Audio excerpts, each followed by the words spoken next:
पर फिर से आप सभी का बहुत बहुत स्वागत है मेरे चैनल कन्वेंशनल साइंस में।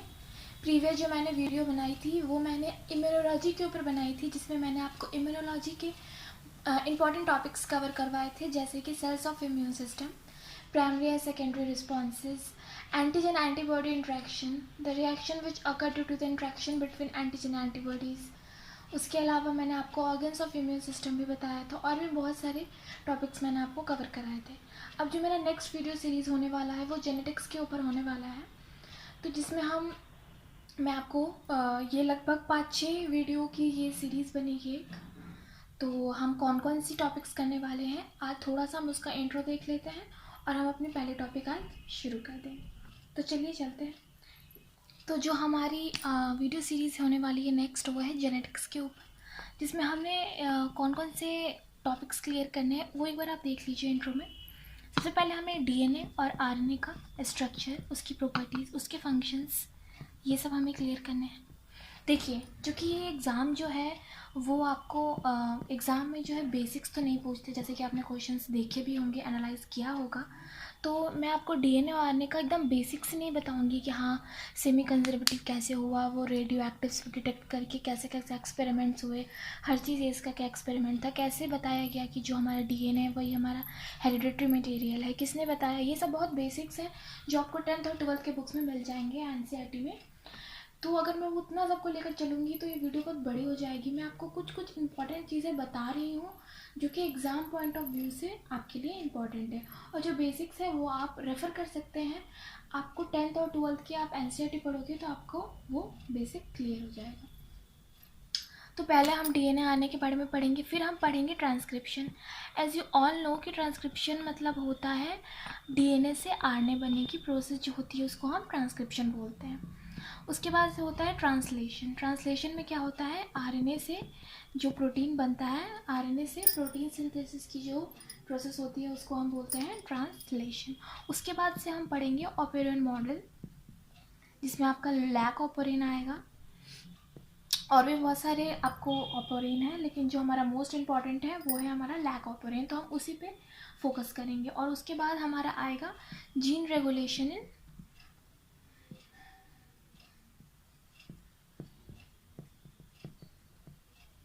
In prokaryotes and eukaryotes. तो ये जो पांचों टॉपिक्स हैं ये आपको मैं करवाऊंगी। तो मैं आपको 5 से 6 टॉपिक्स वीडियोस आप इसकी बन सकती हैं, क्योंकि कुछ कुछ जो टॉपिक्स हैं वो थोड़े से वास्ट हैं, तो आपको 6 वीडियोस तक ये जा सकती है। आज मैं आपको पहला टॉपिक क्लियर करवाऊंगी डीएनए और आरएनए, और बाकी मैं आपको वीक में मैं आपको 3 दिन की क्लासेस लूँगी, ट्यूसडे, थर्सडे और सैटरडे। ये 3 दिन जो है आपकी क्लासेस चलेंगी, और ये 3 दिन मैं वीडियोस डालती रहूँगी। कुछ टाइम के बाद मैंने बहुत लंबा जो है मैंने वेकेशन के बाद जो है अपनी वीडियो डाली है, क्योंकि कुछ प्रॉब्लम्स चल रही थी, बट अब मैं रेगुलर बेसिस पे डालती रहूँगी अल्टरनेट डेज पे। तो ट्यूसडे, थर्सडे, सैटरडे को मेरा वीडियो आएगा रात तक, तो आप उसको ज़रूर देख लीजिएगा, और आप मुझे प्लीज़ सपोर्ट कीजिए ताकि मैं और मोटिवेट हूँ और आप अच्छे अच्छे वीडियोस ला पाऊँ आपके लिए। तो चलते हैं सबसे पहले डीएनए और आरएनए जो हमारी फर्स्ट टॉपिक है उसके लिए। उसके पहले मैं आपको बता दूं कि आप सोच रहे हो कि मैंने इसमें बहुत इंपॉर्टेंट टॉपिक एक छोड़ी है, वो है डीएनए रेप्लिकेशन।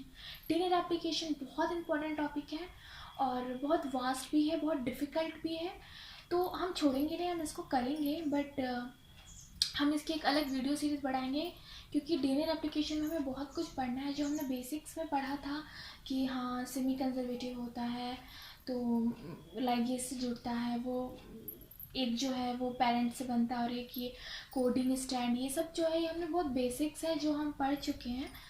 तो लेकिन हम बेसिक से स्टार्ट करेंगे, बट सिर्फ हमें वही नहीं आएगा, हमें बहुत कुछ नया भी आने आएगा आईटी एग्जाम में, जैसे कि आप बाई डायरेक्शनल रेप्लिकेशन क्या होता है, यूनिडायरेक्शनल रेप्लिकेशन क्या होता है, कौन कौन से एंजाइम्स, कौन कौन से प्रोटीन्स इन्वॉल्व होते हैं डीएनए रेप्लिकेशन में, मोड्स ऑफ डीएनए रेप्लिकेशन क्या होता है, टाइप्स ऑफ डीएनए रेप्लिकेशन कौन कौन से होते हैं, gamma replication, theta replication, ruling model replication.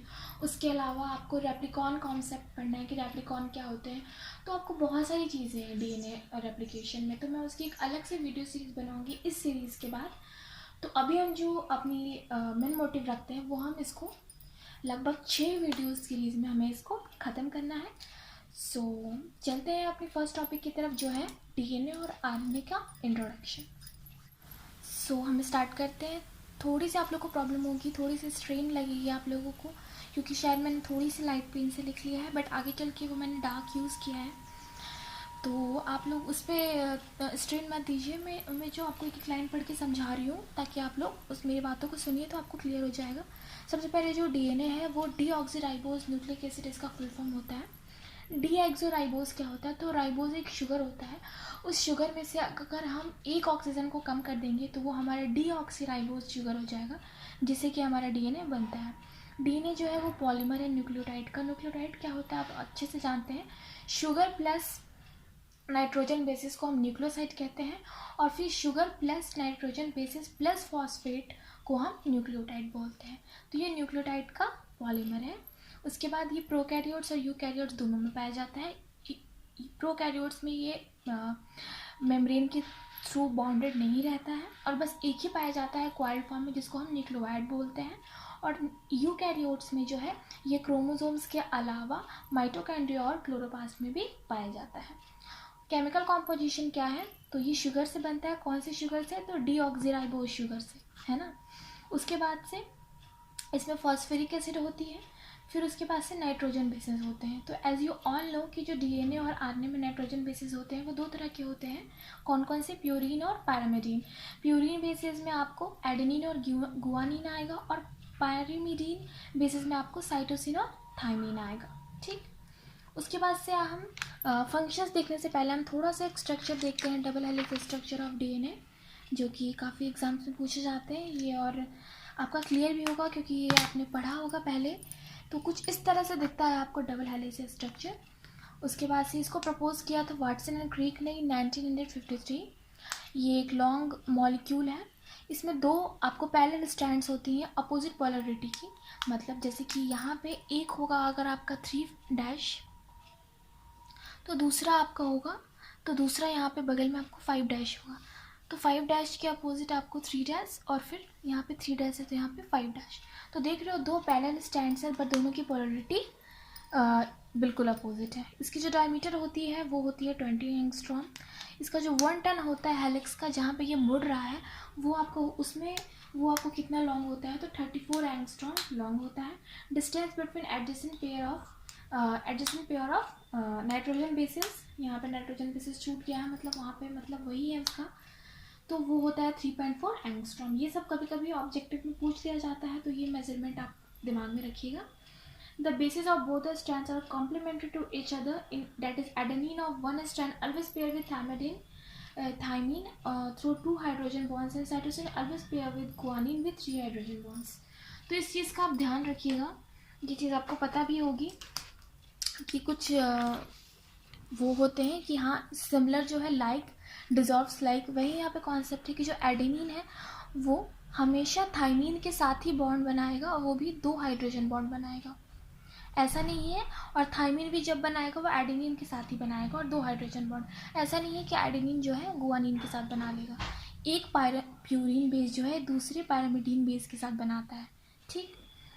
लेकिन हमारा पैरामिडीन में है C और T, है ना, और प्यूरिन में है A और G। तो इसका मतलब ये नहीं है कि A हमारा C के साथ बना लेगा, ऐसा नहीं है। A जो है T के साथ बनाता है, और जो हमारा C है साइटोसिन है वो गुआनिन के साथ बनाता है। तो साइटोसिन और गुआनिन के बीच में 3 ट्रिपल हाइड्रोजन बॉन्ड होते हैं, और एडेनिन और थाइमिन के बीच में डबल हाइड्रोजन बॉन्ड होते हैं।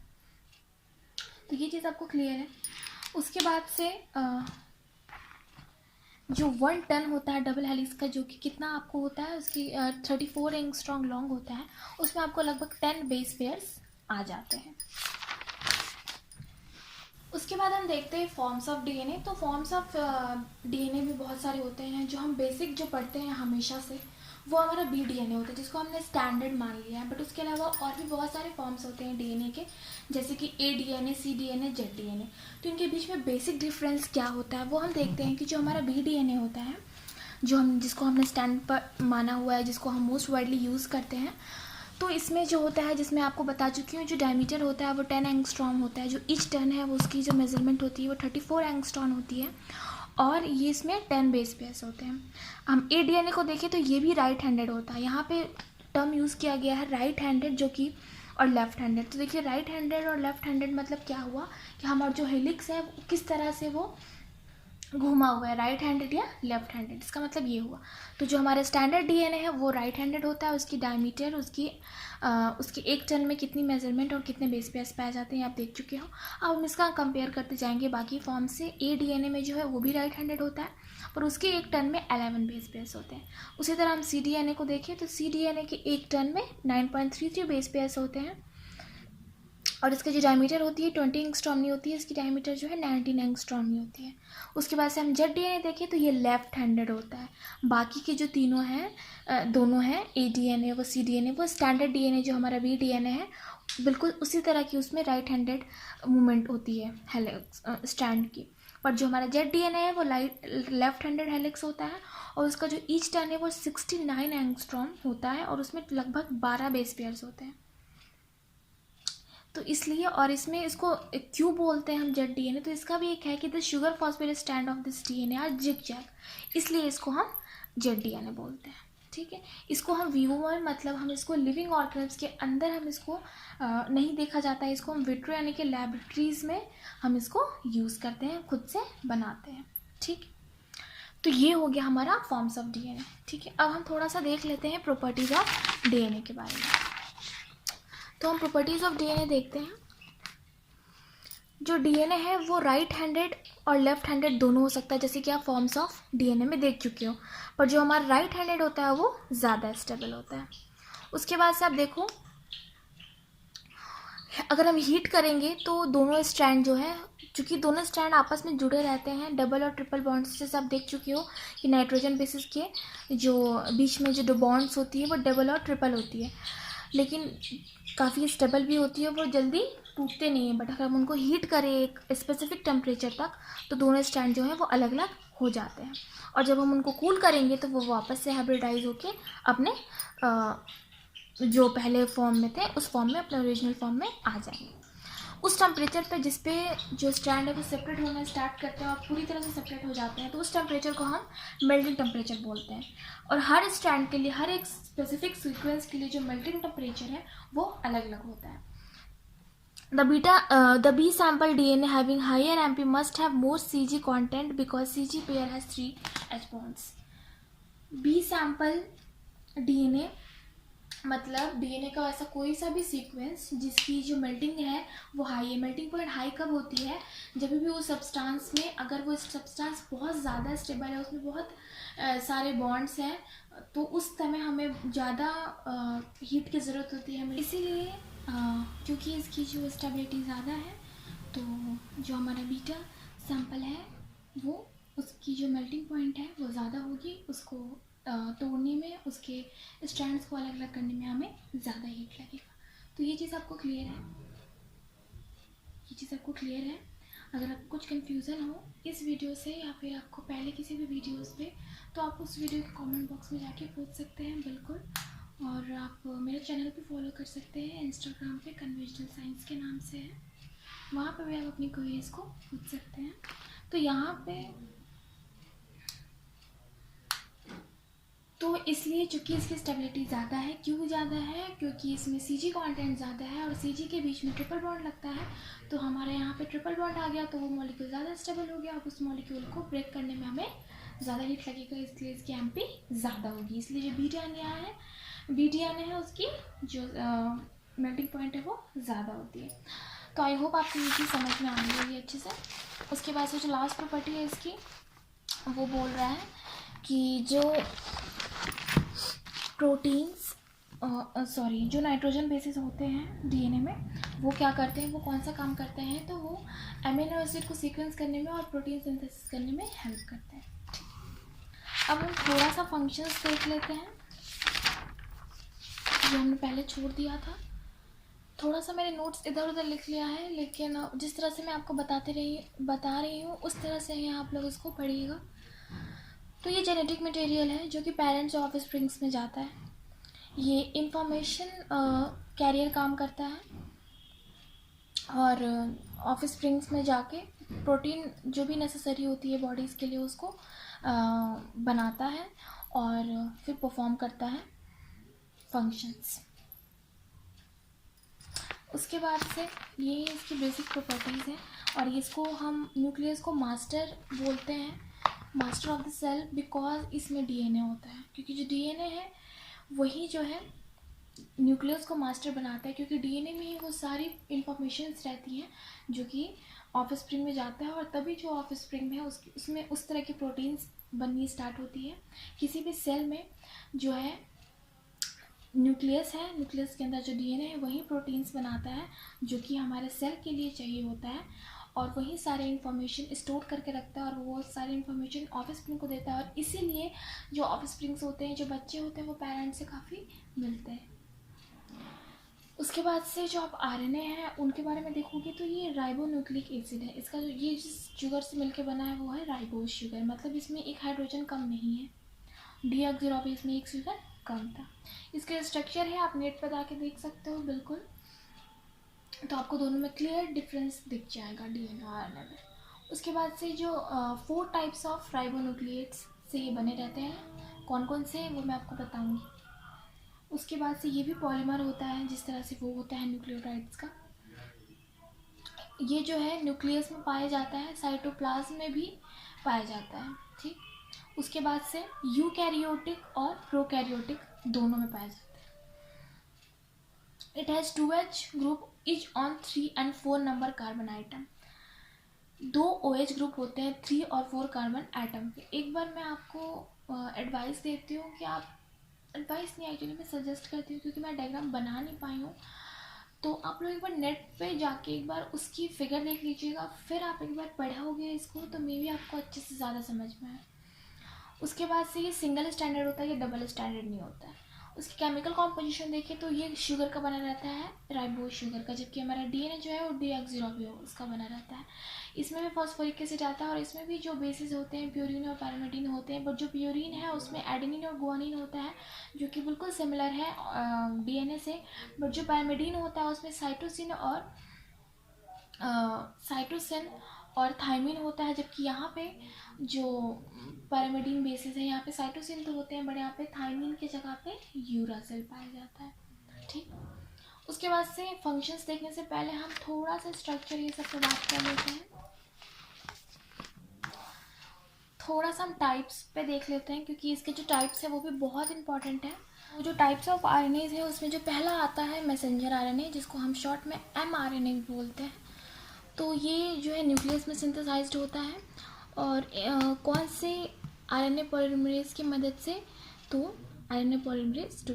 आरएनए पॉलीमरेज के बारे में ये क्या होता है इस चीज़ के बारे में भी आप आगे पढ़ोगे ट्रांसलेशन, रेप्लिकेशन और ट्रांसलेशन में अच्छे से, कि कितने तरह के होते हैं, कितने क्लासेस होते हैं इसके। तो during protein synthesis mRNA acts as template. अब जैसे कि आपने पहले पढ़ा होगा कि mRNA का एक पूरा टेम्पलेट होता है जो कि ट्रांसफ़र आरएनए इसके ऊपर से मूव करता है, और जिस तरह से ट्रांसफर आने के पास एंटीकोडन होता है और मैसेंजर आने के पास 3 के सेट के कोडोन्स होते हैं, तो उनको रीड करता है और फिर उस तरह से अमीनो एसिड को कोड करता है। तो ये एज अ टेम्पलेट काम करता है मैसेंजर आने। अभी तो आप इतने ही जानो, बाद में आप इसको अच्छे से समझ जाओगे। As soon as the protein synthesis complete it gets degenerated, ठीक, क्योंकि इसका काम होता है एज अ टेम्पलेट, वर्क करता है प्रोटीन सिंथेसिस में, और जैसे ही प्रोटीन सिंथेसिस हो जाती है ये डीजेनरेट हो जाता है क्योंकि इसका वर्क कंप्लीट हो जाता है। तो जो हमारा सेकेंड है वो राइबोसोमल आरएनए, जिसको हम शॉर्ट में आरएनए बोलते हैं।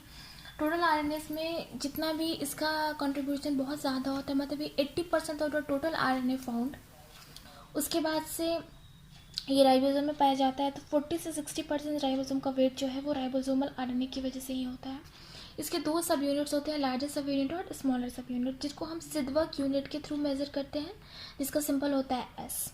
प्रोकैरियोट्स में जो दो सब यूनिट्स होते हैं, किस तरह का पहले राइबोसोम पाया जाता है, तो 70S राइबोसोम होता है। उसमें कौन कौन से दो सब यूनिट्स पाए जाते हैं, तो 30 और 50। जो लार्जर है वो 50S है और जो स्मॉलर है वो 30S है। अब 30S जो सब यूनिट होता है उसमें आपको 16S RNA पाया जाता है, जबकि 50S में आपको 23S और 5S पाया जाता है। यूकैरियोट्स में आपको जो है 80S राइबोसोम होता है, जिसमें आपको दो सब यूनिट्स होती है, 60 और 40, 60 लार्जर एंड 40 इज स्मॉलर।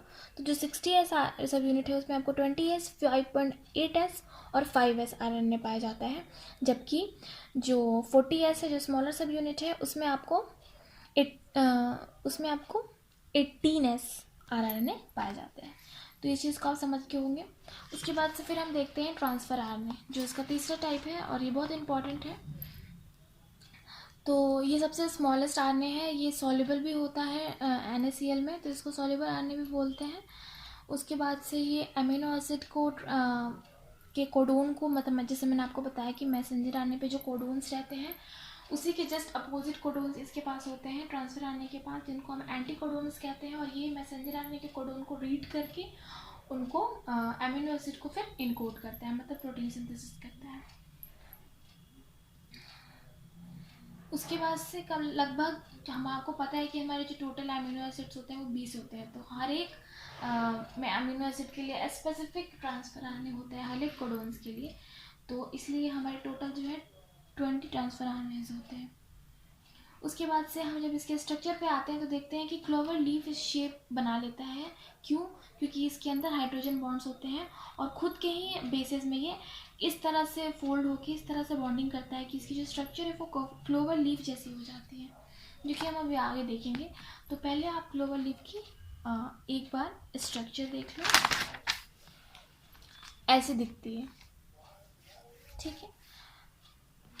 ये आपको हो गया एक्सेप्टर आर्म, ये है टी फाइव सी लूप, ये DHU लूप और ये एंटीकोडोन लूप। तो सबसे पहले जो एक्सेप्टर आर्म है वो आर्म जो है वो 5' और 3' एंड पे पाया जाता है और प्रोटीन सिंथेसिस के टाइम ये अमीनो एसिड जो है इसी से बाइंड करती है। फिर हम देखते हैं DHU लूप को। तो DHU लूप जो है specific enzyme is found in this loop which help in binding of appropriate amino acid to transfer RNA।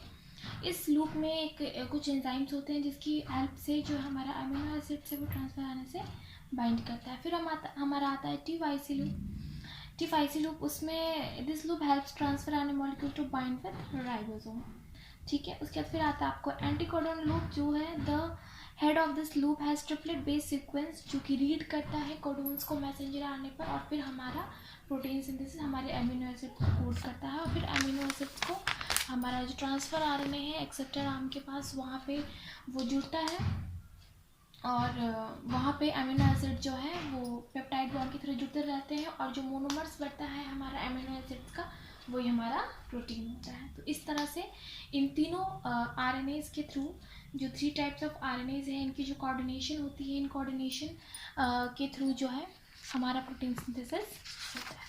अब हम थोड़ा सा RNA की प्रॉपर्टीज देखते हैं और उसके फंक्शंस, और फिर हम अपना आज का जो चैप्टर है वो इन पे क्लोज करते हैं, क्योंकि लगता है आज के लिए बहुत ज़्यादा हो गया है।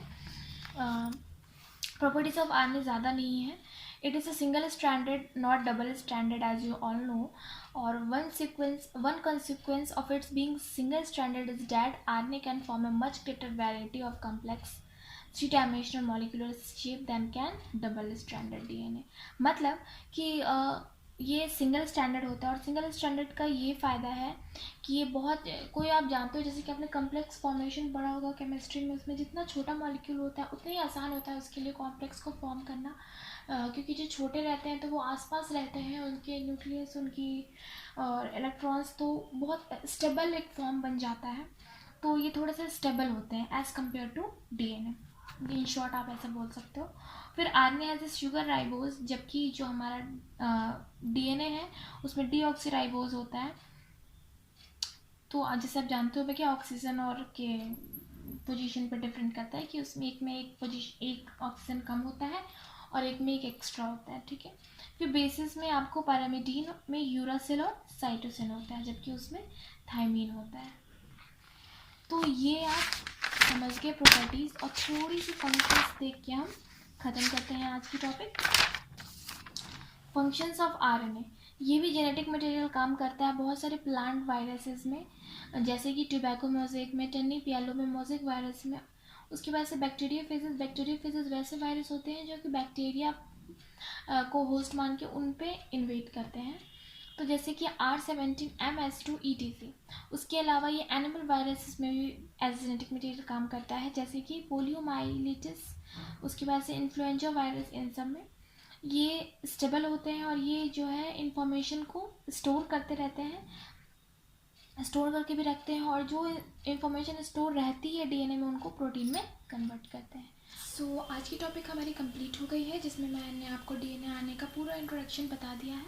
आई होप आपको आज की वीडियो समझ आई हो। अगर आपको आज की वीडियो से कुछ भी डाउट है दैन प्लीज़ आप कमेंट बॉक्स में बिल्कुल पूछ सकते हैं, और इसके अलावा आप मुझे मेरे इंस्टाग्राम चैनल कन्वेंशनल साइंस पे मैसेज करके वहाँ पे भी अपनी क्यूरीज को पूछ सकते हैं। If you are finding my video useful, then please like, share and subscribe. Tell your friends to join my channel, and thank